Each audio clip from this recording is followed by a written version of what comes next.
Susan Davis looks upon these patients for the first time. Unlike patients in other hospitals she has known, she will find no charts upon their beds that point the way to recovery. Still, she knows that for many, there is a way, but the chances of finding it rest in large part upon her. This is the opportunity and the challenge.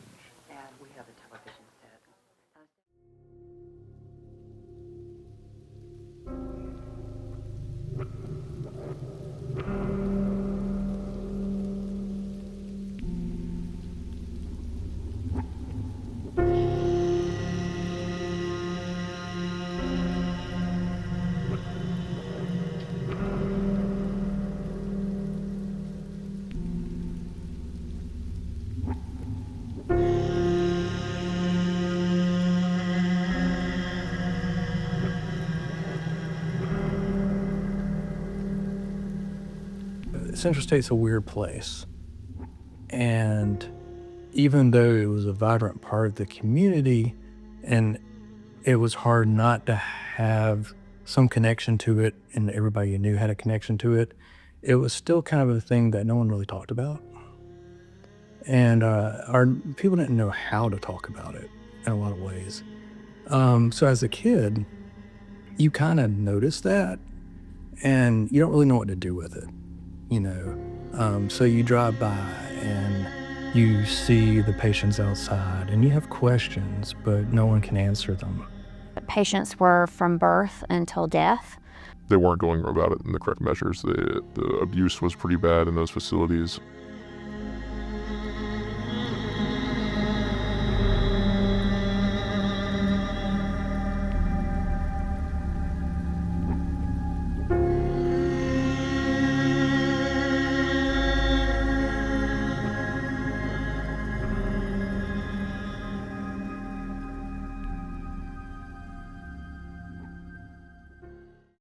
In many years ago, a lot of people that had mental health issues as well as some medical issues such as epilepsy were seen or thought of to be possessed by demons. And so they were pretty much locked away. I mean, it frightened people and people had no idea what to do. And then a more scientific thought came about. They were able to start understanding how the brain worked and how the body worked in a scientific way and kind of take out the demon possession part of, that's the reason why people were the way that they were whenever they had these types of conditions. The other factor was a physician named Thomas Kirkbride. And he, was a proponent of moral therapy, but he also was someone that promoted a certain type of architecture of mental institutions. And he believed that mental institutions should be built in rural areas, rural agrarian areas, that they should have gardens, farming areas, and that would promote, that occupational, recreational treatment. But also that the building should be built a certain way, that they should be structured a certain way that would allow, certain movement, certain light, certain air, and that would help in the treatment of the patients. So patients were diagnosed very simply in the 1800s. Not as much was known about the brain and the functionings of the brain, and medical knowledge in general was obviously not as advanced as it is now. So treatments were oftentimes seemed like they were trying to shock people back to health and sanity. They would use hydrotherapy, lobotomy, electroconvulsive therapy or electric shock therapy. Insulin shock therapy was also popular. Some of these had no scientific basis of working, but a lot of the treatments were also done in desperation. So the physicians, they were really just trying to figure out what was going to work for people.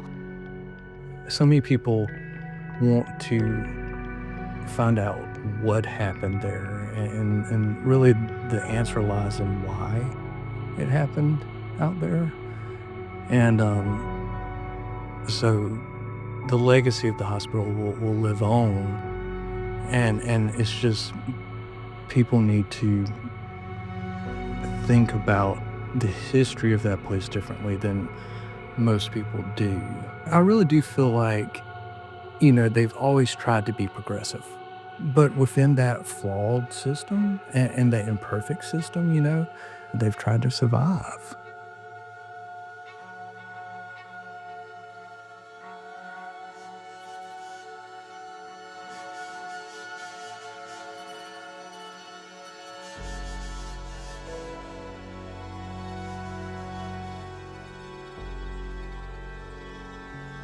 Our jails and prisons are the largest provider of mental health care in our country.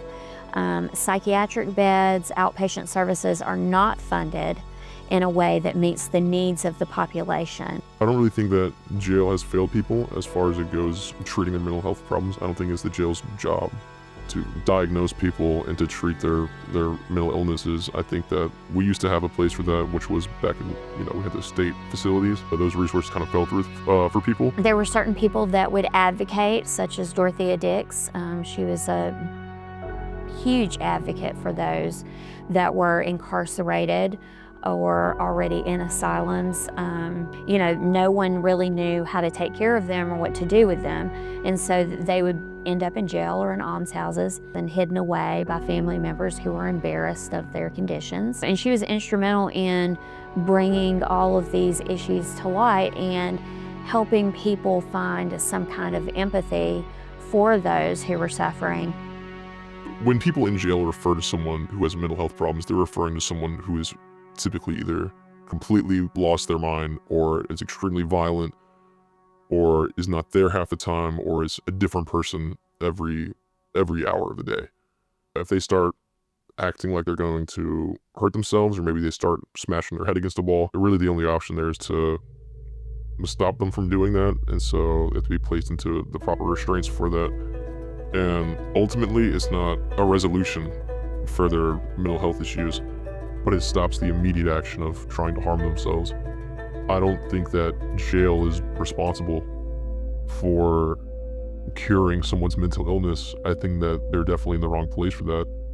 So a lot of people who have the best of intentions and want to work with our most vulnerable populations are not able to continue in those positions because they do not make a living wage or they do not have the benefits that they need. So it's not for a lack of caring or a lack of wanting to make a difference in people's lives. Sometimes it just comes down to, can I take care of other people and take care of ourselves?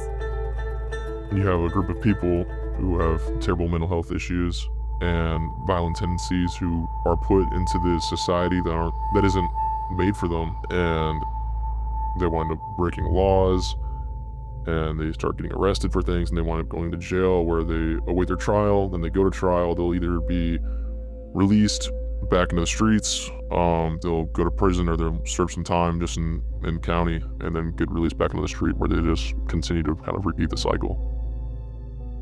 But only as a problem unpleasant to mention, easy to postpone, and despairing of solution.